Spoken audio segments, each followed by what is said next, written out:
পড়াশোনা শেষ করে কোন পথে এগোবেন, কোন বিষয় বেছে নিলে ভবিষ্যতে ভালো সুযোগ মিলবে?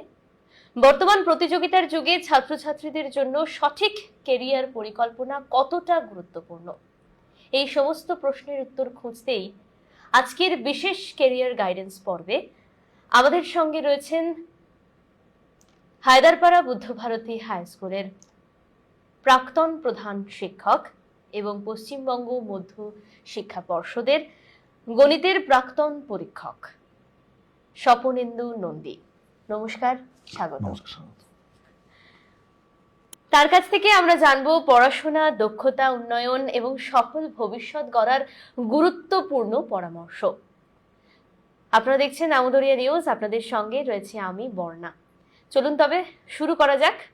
স্বপ্ন আছে, লক্ষ্য আছে, কিন্তু সঠিক পথটা কি? ছাত্রছাত্রীদের ভবিষ্যৎ পরিকল্পনা ও কেরিয়ার গঠনের নানা দিক নিয়ে আজ আমরা কথা বলবো। আরো একবার বলি, আমাদের সাথে রয়েছেন স্বপনেন্দু নন্দী মহাশয়। তো স্যার, প্রথমেই যেটা জানতে চাইবো যে আপনি কেমন আছেন? ভালো, খুব ভালো।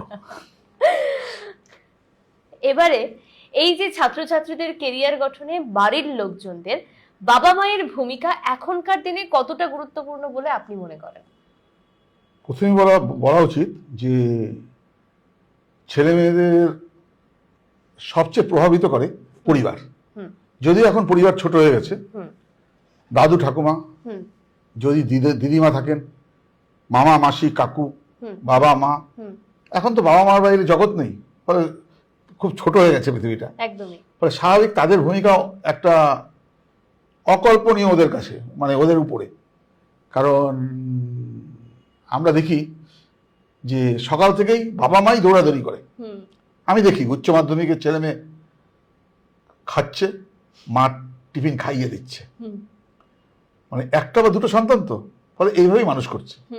কিন্তু এখানে সমস্যাটা অন্য জায়গায়। সমস্যাটা হচ্ছে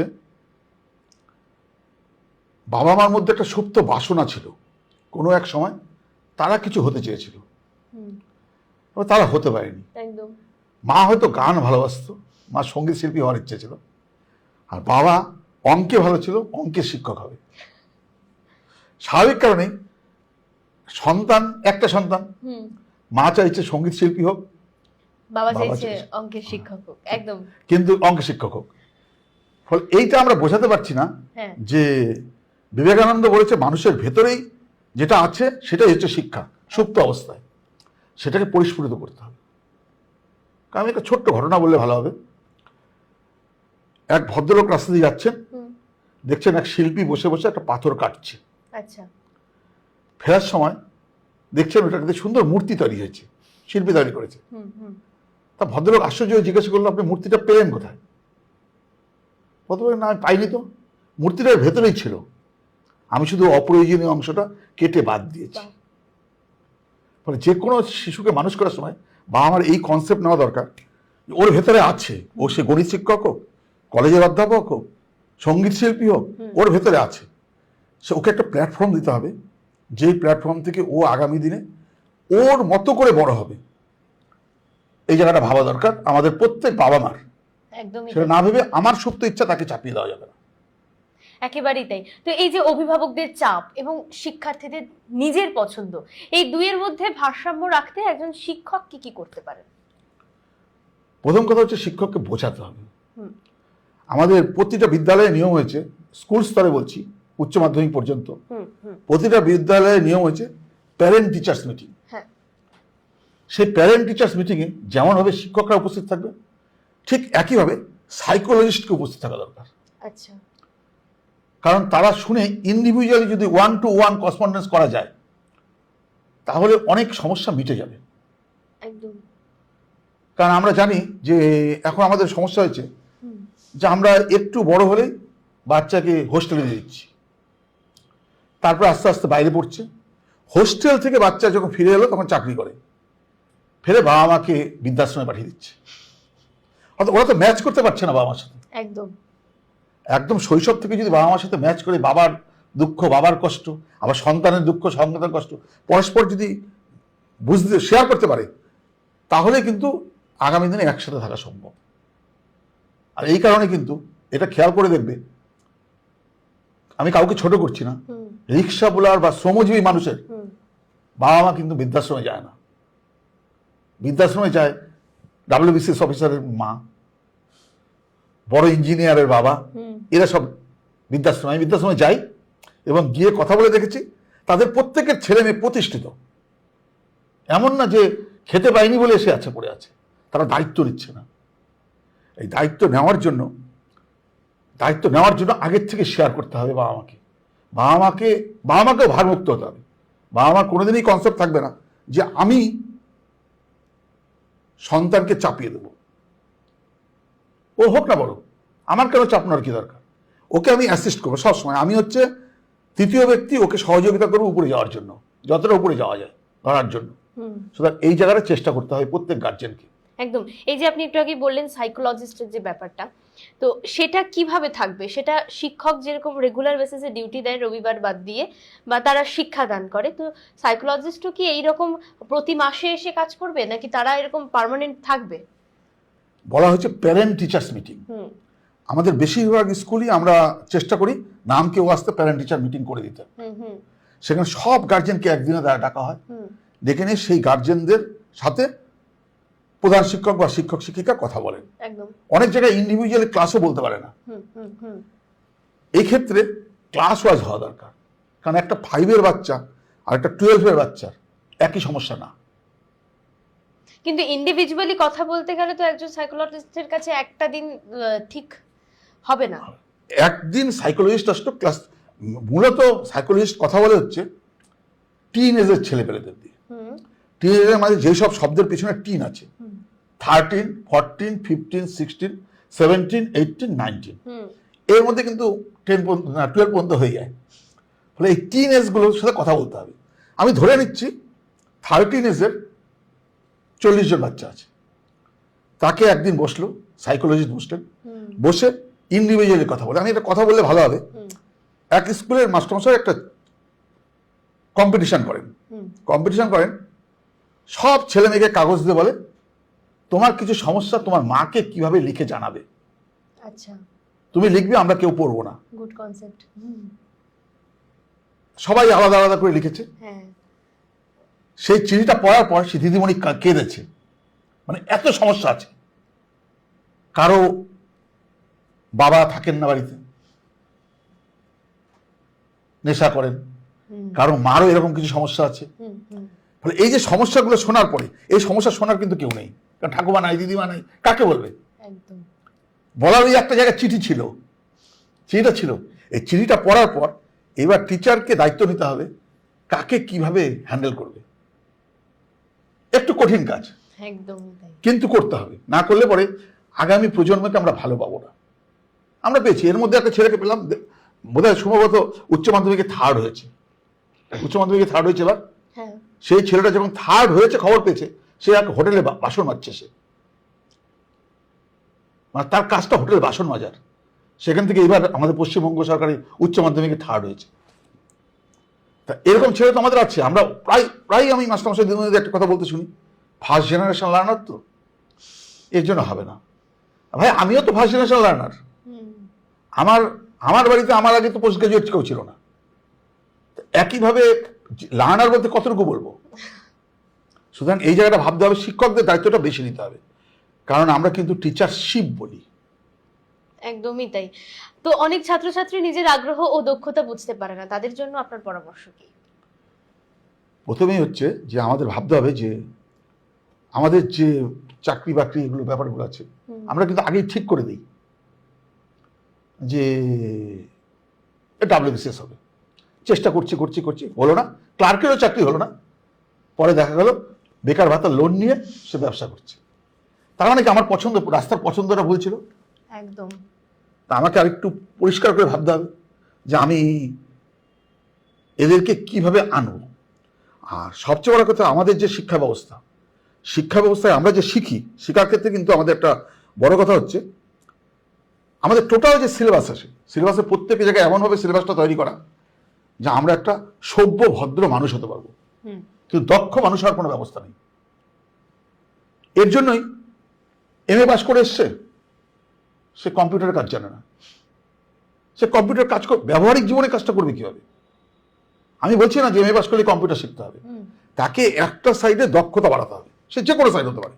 আমি যেই দক্ষতা দিয়ে আগামী দিনে করে খাবো, এই দক্ষতা বাড়ানোর জন্য বেশিরভাগ ছেলেদের উচিত একটু পরের থেকে একটু ভোকেশনাল টাইপের কোর্স করা, বৃত্তিমূলক শিক্ষা। যেমন আমার স্কুলে ছিল হচ্ছে মোবাইল রিপেয়ারিং। একটা ছেলে মাধ্যমিক পাস করার পরে সে আর পড়বে না, বাড়িতে বলে দিয়েছে পড়বে না। আমি তার বাড়িতে যাওয়া আসা করি, বলছে আমি পড়বো না, পড়তে ভালো লাগে না। তা আমি ওকে বুঝিয়ে টুঝিয়ে নিয়ে আসলাম যে আয় স্কুলে আয়, ভালো লাগবে। ও মোবাইলের কাজ করে আস্তে আস্তে, মোবাইলের কাজ করতে করতে হঠাৎ করে মনে হলো ওর যে ও ইটি শিখবে, মানে ইঞ্জিনিয়ারিং অ্যান্ড টেকনোলজিতে ভর্তি হবে।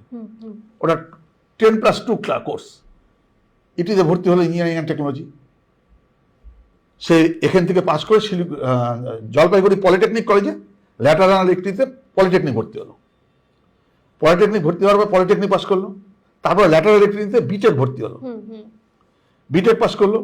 বিটেক পাস করার সময় কাউন্সিলিং হলো, এখন সে রিজার্ভ ব্যাংকের ক্লার্ক। যে ছেলেটা মাধ্যমিক পাস করার পরে বলেছিল আর পড়বে না।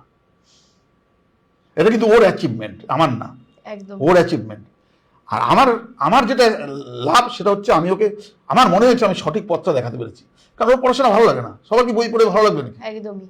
আমি দেখি তো, আমি দেখেছি, আমি আমি আমি একটা ঘটনা বলে ভালো হবে, যে আমার মেয়ে দেখি ছোটবেলায় একদম তখন 3তে পড়ে,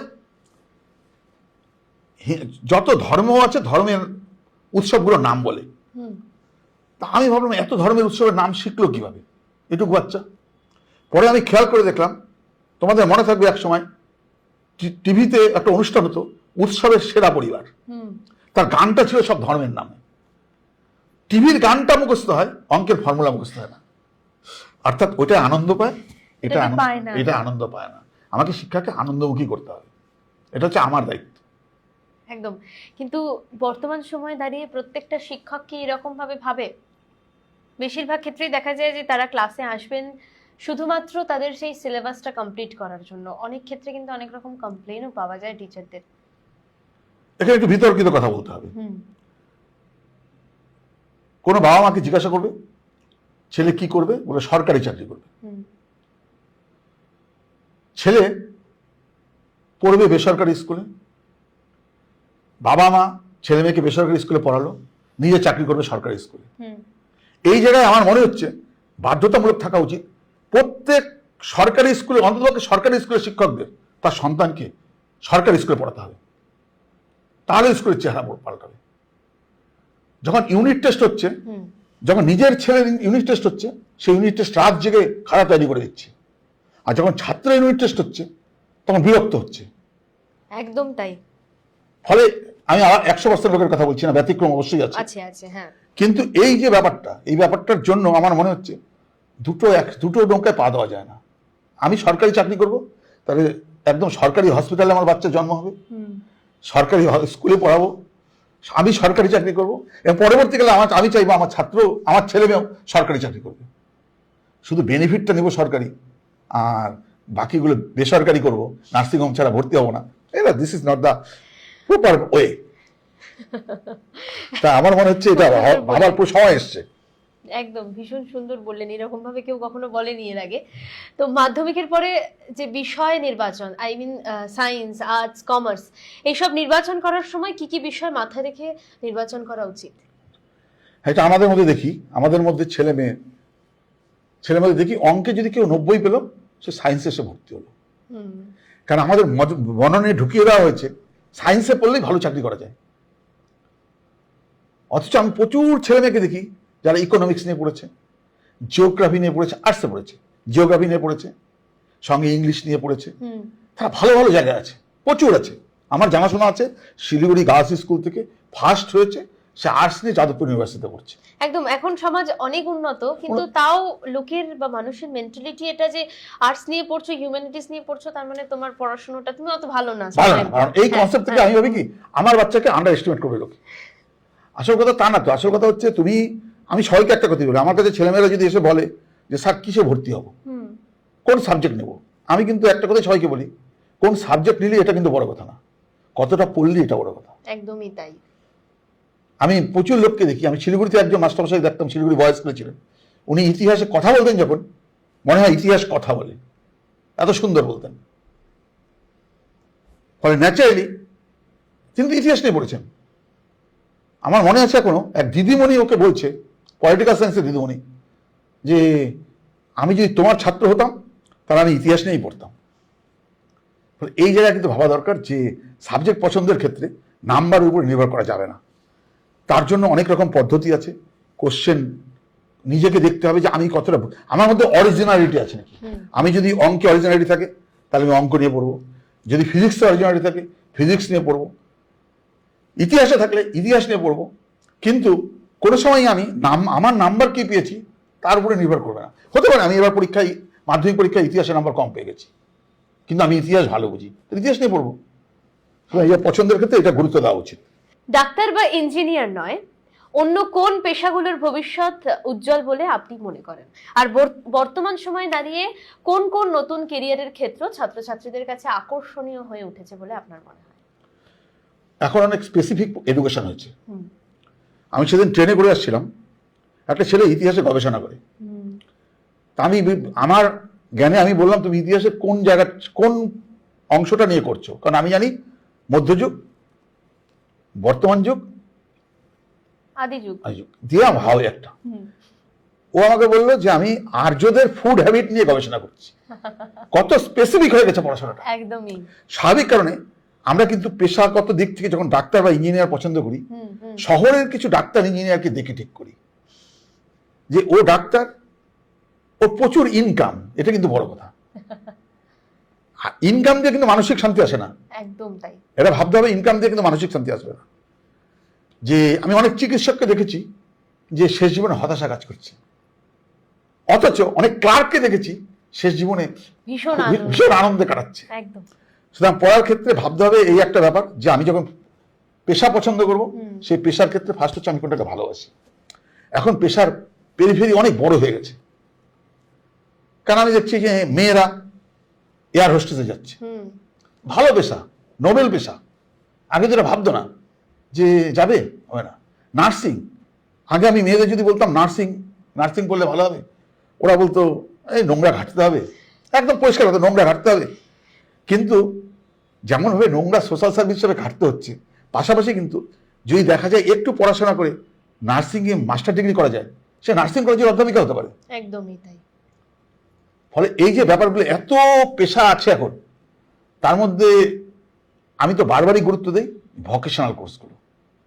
যে আমি করে আসার পরে ওই ডাক্তার বা ইঞ্জিনিয়ার, আমি শহরের আমি শিলিগুড়ি শহরে দেখেছি যে ডাক্তারবাবুর, আমি কাউকে ছোট না করে বলছি, যে ডাক্তারবাবু মাস গেলে 20,000 টাকা ইনকাম নেই। আর আমি এমন অনেক লোককে দেখেছি যে এয়ার হোস্টেসে কাজ করে মেয়েটা, সেই মেয়েটা ফ্লাইটে সব জায়গায় বিনে বসে যাওয়া আসা করে, কার্ড আছে, তার ইনকাম, সে তার লাইফস্টাইল দেখে বোঝা যায় স্যার ওই ডাক্তারবাবুর থেকে অনেক ভালো।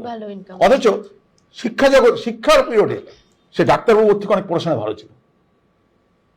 আমি কাউকে ছোট না করেই বলছি, আমি যে পছন্দ করব, যে পেশাটাকে পছন্দ করব, সেই পছন্দের পেশাটাকে ভালোবাসতে হবে। একদম। আবার এই ক্ষেত্রে আমি একটা কথা বলি যে অনেকেই আছে সে তার নিজের পছন্দের পেশা নিয়ে এগিয়ে যায়, কিন্তু মানে পেশাটা পরে আসবে, তার আগে তো পড়াশুনো, পেশায় যুক্ত হতে গেলে পড়াশুনো নিয়ে সে এগিয়ে যাচ্ছে, যেতে যেতে সে মাঝপথে তার মনে হলো তার এটা নিয়ে সে স্বপ্ন দেখেছিল অনেক কিছু, কিন্তু সে আর পারছে না ওই চাপটা, প্রেশারটা নিতে, সে মাঝপথে ছেড়ে দিচ্ছে, তখন কি করণীয়? ফার্স্ট কথা, এখন তো একটা, তখন তো সে একটা হ্যাপাসিটি হয়ে যাচ্ছে না যে আমার স্বপ্নটা, এখন একটা ন্যাশনাল এডুকেশন পলিসি হয়েছে। হ্যাঁ, ন্যাশনাল এডুকেশন পলিসি 2019-এর, সেটা 20-তে ইমপ্লিমেন্ট হয়েছে, এখন চলছে, এটা সারা ভারতবর্ষ ধরে চলছে। এখানে কিন্তু বলেছে আমাদের সময় ছিল বিএসসি যদি ভর্তি হতাম বিএসসিতে গিয়ে শেষ করতে হবে, এখন কিন্তু তা বলেনি। বিএসসি পড়লে আমার অঙ্ক ভালো লাগে কিন্তু ফিজিক্স ভালো লাগে না, অঙ্কের সাথে ফিজিক্স নেওয়া যাবে, নিতেই হবে। কিন্তু এখন হচ্ছে অঙ্কের সাথে হিস্ট্রি নাও, কোনো অসুবিধা নেই। এই যে একটা চারিদিকে ছড়িয়ে দেওয়া হয়েছে ব্যাপারটা, এতে করে ছেলে মেয়েদের লাভ হওয়ার কথা। দ্বিতীয় কথা হচ্ছে, আমি ফার্স্ট ইয়ার পরে পড়া ছেড়ে দিয়েছি, আমাকে একটা ফার্স্ট ইয়ার কমপ্লিট সার্টিফিকেট দেওয়া হবে, পাস গ্রাজুয়েট, তারপর একটা অনার্স গ্রাজুয়েট, তারপর একটা মাস্টার ডিগ্রি, একই কোয়ালিফিকেশন পড়ে যাচ্ছি। পাস গ্রাজুয়েট পড়ার পরে আমি চলে গেছি সৌদি আরবে চাকরি করতে গেছি। ওখানে কাজ করার পরে যেটা তুমি বলছিলে 2 বছর আগে, 2 বছর করার পরে দেখলাম না, আমি তো ভুল জায়গায় এসেছি। আবার ফিরে এসলাম, এসে আমি আবার তারপরের থেকে শুরু করলাম কলেজে পড়াশোনা। এটা কিন্তু আগে ছিল না। এখন যেটা হয়েছে, তখন আবার রেজিস্ট্রেশন করে আবার শুরু করতে হয়েছে। এই যে সুযোগ, এই সুযোগগুলো যদি আমরা ব্যবহার না করি, যারা তৈরি করেছেন সিলেবাস পাঠ্যক্রমগুলো, তারা নিশ্চয়ই ভেবে তৈরি করেছেন। যে সমস্যাটা তুমি বলে, এই সমস্যাগুলোই ওভারকাম করার জন্য করেছে, যে যাতে এই ইয়েগুলো না হয়। আমরা আমাদের আলোচনার আজকের একদম শেষ পর্যায়ে চলে এসেছি। এই যে শিক্ষকদের কিন্তু একটা বেশ সম্মানের ব্যাপার আছে, কিন্তু শিক্ষক নিয়োগ দুর্নীতির অভিযোগ শিক্ষা ব্যবস্থার ওপরে ঠিক কতটা প্রভাব ফেলেছে বলে আপনার মনে হয়? এটা খুব বিতর্কিত কথা। গত 15 বছরে শিক্ষকদের মান সম্মান শেষ হয়ে গেছে। কারণ শিক্ষককে অঙ্ক জিজ্ঞাসা করলে পালিয়ে বেড়াচ্ছে, এটা আমরা দেখছি। কেন দেখছি? সেই শিক্ষকগুলো কিন্তু সঠিক পদ্ধতিতে আসেনি। সেই শিক্ষকগুলো যারা ছাত্র, তারা কিন্তু আর শিক্ষকতা আসতে পারবে না, কারণ সে তো শিখছেই না। তার শিক্ষক জানে না, তার শিক্ষক যেমন আমাদের সময়কার আমাদের ছাত্রছাত্রী অনেকেই আছে শিক্ষকতা পেশায় এসছে, কলেজে এসছে। আমরা স্কুলে পড়াই, ওরা কলেজে পড়ায় এসছে। আমরা ভালো তা বলছি না, কিন্তু আমাদের একটা প্রপার সিলেকশন এসেছিলাম। সিলেকশন পদ্ধতির মধ্যে আমরা দেখেছি যে এমন একটা জায়গায় দাঁড়িয়েছে আমাদের শিক্ষা ব্যবস্থা, যেখানে শিক্ষককে চোর অপবাদ শুনতে হচ্ছে, প্রধান শিক্ষককে বেঁধে রাখা হচ্ছে। কোনো ছাত্রের সামনে যদি কোনো প্রধান শিক্ষককে বেঁধে রাখা হয়, সেই প্রধান শিক্ষকের কাছে শিক্ষক শিখতে পারবে না। একদমই তাই। আমার শিক্ষককে একটা শ্রদ্ধার জায়গায় থাকতে হবে। আর অভিভাবকদের বলা হচ্ছে, অভিভাবকদের শিক্ষকের সমালোচনা কিন্তু ছাত্রের সামনে করা যাবে না।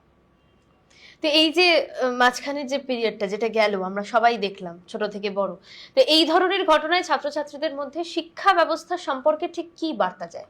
একটা ভুল বার্তা গেছে, যে মনে হয়েছে ওদের একটা কথাই, যে পেশাটা এরকমই, এইভাবেই চাকরি পাওয়া যেতে পারে। ফলে পড়াশোনায় অনীহা তৈরি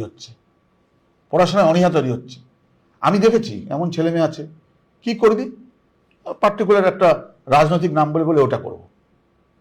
অদ্ভুত ব্যাপার তৈরি হয়েছে মানুষের মধ্যে, ওটা করলেই ভালো থাকবো। কিন্তু এদেরকে বোঝানো হচ্ছে না, ছাত্র বোঝাচ্ছে না, ছাত্রকে বাবা বোঝাতে পারছে না। বাবা দেখছে ছাত্র স্কুলে যাচ্ছে, দেখছে যে মাস্টারমশাই এভাবেই হয়েছে, মাস্টারমশাই আসছে। ফলে ছাত্রের উপর প্রভাব ফেলার ক্ষেত্রে শিক্ষকদের কিন্তু খুব প্রবলেম তৈরি করেছে। কারণ বিবেকানন্দ বলেছে যে শিক্ষক যদি সোর্স অফ লাইট হয়, ছাত্র হচ্ছে রে অফ লাইট। সমাজে গিয়ে পড়বে ছাত্রের আলোটা, শিক্ষকের আলো না। কিন্তু শিক্ষক থেকে সোর্সটা নিতে হবে। সুতরাং এই জায়গাটা আমাদের ভাবা প্রয়োজন যে শিক্ষকের ক্ষেত্রে এরকম একটা নোবেল পেশা। আমার এখনো মনে আছে, আমি একটা এসডিওকে সম্বর্ধনা দিতে গেছিলাম।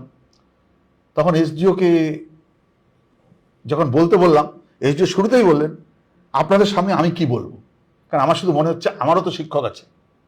কথাটা একদম যুক্তিপূর্ণ কথা। তো এই যে এই ঘটনার পর শিক্ষকতার ক্যারিয়ারের প্রতি বিমুখ হওয়ার প্রবণতা কতটা হয়েছে বলে আপনার মনে হয়, বা এটা কি বাড়তে পারে? না, বাড়বে না মানে কি, একমাত্র ব্যবস্থাপনা যদি আবার ঘুরিয়ে দিতে পারে, তাহলে আবার ফিরে আসবে। যদি আবার দেখা যায় যে রিক্রুটমেন্ট পলিসি পাল্টানো হয়, আবার দেখা যায় ভালো ছেলে মেয়েদের পরীক্ষা দিয়ে নেওয়া হয়, ঠিক একইভাবে যেভাবে একটা সময় নেওয়া হতো সেইভাবে না। কোনো সময় জল ছিল না এরকম না, কিন্তু ছিল। সেই দুধে কতটুকু জল দিলাম, সেই দুধে জল দিলাম না জলে দুধ দিলাম, এটা ভাবতে হবে। একদমই। যদি দেখা যায় যে জলে দুধ দেওয়া হয়েছে, তাহলে শিক্ষা ব্যবস্থা ফিরবে না। ফলে ন্যাচারালি আমাদের ভাবতে হবে যে আমাদের ভালো ছেলে মেয়ে আসুক শিক্ষকতায়, ছেলে মেয়ের মধ্যে ইচ্ছা জন্মাক যে আমি শিক্ষকতায় আসবো, ওই মাস্টারমশাইকে দেখে শিক্ষা নেব, ওই মাস্টারমশাইকে দেখে পাড়ার সবাই শ্রদ্ধা করে। কারণ ধরে নেই আমরা সমাজে যে শিক্ষক হচ্ছে এগিয়ে থাকা আসে নাগরিক। একদমই। আমি যখন শিক্ষকতায় গেলাম 25 বছর বয়সে, হঠাৎ করে পাড়ায় একটা ক্লাবে আরতি প্রতিযোগিতা হচ্ছে, আমাকে ডেকে নিয়ে জাজ বানিয়ে দিলেন। আমি আরতি প্রতিযোগিতা বুঝি না, যাই হোক সেখানে বসে নাম্বার দিলাম। কিন্তু বাড়ি এসে ফিরে দেখলাম সোসাইটির অনেক ডিমান্ড আমার উপরে। একদম। এই ডিমান্ডটা ফুলফিল করার জন্য আমাকে আপডেট হতে হবে। আর এই আপডেট হওয়ার জন্য ওই একটা কথাই বলতে হয়, সুশিক্ষিত লোক মাত্রই স্বশিক্ষিত। বাহ, ভীষণ সুন্দর বললেন আপনি, অনেক অনেক ধন্যবাদ আপনাকে। এবং আমাদের আজকের এই অনুষ্ঠান আমরা শেষ করব, তবে যাওয়ার আগে একটাই প্রশ্ন করব, সেটা হচ্ছে এই সময় দাঁড়িয়ে বর্তমান সময়ে যারা বিগিনার্স, যারা ভাবছে যে শিক্ষকতা করতে আসবে, তাদের উদ্দেশ্যে কোন 3টে বা 4টে পরামর্শ আপনি দেবেন? প্রথম কথা হচ্ছে, ছেলে মেয়েদের বলবো হতাশ হওয়ার জায়গা নেই। তোমরা পড়াশোনা করো, সাবজেক্টটাকে ভালো করে শেখো। আর টিচিং প্রফেশনে আসতে হবে এমন ব্যাপার নাই, তো অধ্যাপক হতে পারো, শিক্ষক না হয় অধ্যাপক হতে পারো, ইউনিভার্সিটিতে পড়াতে পারো। ফলে ন্যাচারালি পড়াশোনাটা সিনসিয়ারলি করতে হবে, এবং সোসাইটিতে বেঁচে থাকার, মাথা উঁচু করে বেঁচে থাকার জন্য একটা নোবেল পেশা নিতে হবে। সেই পেশার জন্য আমি সবাইকে বলবো, হতাশার কোনো জায়গা নেই, পড়াশোনা ভালো করে করো, ভালো চাকরি হবে, সবাই ভালো থাকবে আগামী দিনে। একদম, আপনাকে অনেক অনেক ধন্যবাদ, এতটা সময় আপনি দিলেন, আপনার এত সুন্দর সুন্দর কিছু মূল্যবান কথা আমরা শুনলাম। আমদরিয়া নিউজ অনেক অনেক কৃতজ্ঞ আপনার কাছে। এখন তবে আমরা বিদায় নেব, পরবর্তীতে আমরা আবারও ফিরবো অন্য কোনো এপিসোডের সাথে, অন্য কোনো অভিজ্ঞ মানুষের সাথে। তবে হ্যাঁ, যাওয়ার আগে একটাই কথা, কেউ হতাশ হবে না, ঠিক যেমনটা স্যার বললেন।